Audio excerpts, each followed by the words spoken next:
आश्चर्य फक्त हे की लोक विसरतात रोनाल्डो काय लेवलचा प्लेयर आहे. रोनाल्डो गेले 20 वर्ष काय करतोय. रोनाल्डोने प्रेशरमध्ये आल्यावर कॅम्प नाऊ किंवा युव्हेंटसमध्ये असताना ॲथलेटिक माद्रिड सोबत काय केलंय प्रेशरमध्ये. आणि तरीसुद्धा लोक नेहमी त्याचा प्रेशर सहन करण्याची क्षमता चेक करत असतात आणि तो नेहमी ते गोल करून डिलिव्हर करतो.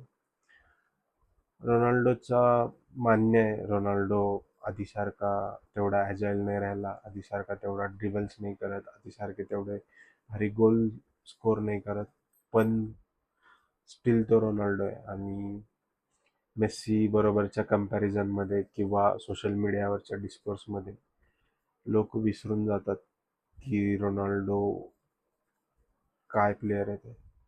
आणि खूप भारी वाटतंय की काल मेस्सीने 2 गोल स्कोर केले आणि आज जो काही प्रेशर होता रोनाल्डोने त्या प्रेशरमध्ये त्याने सुद्धा हे 2 गोल स्कोर केले. आणि जस्ट एक रिमाइंडर आहे की ही रायव्हलरी काय होती मेस्सी आणि रोनाल्डोची.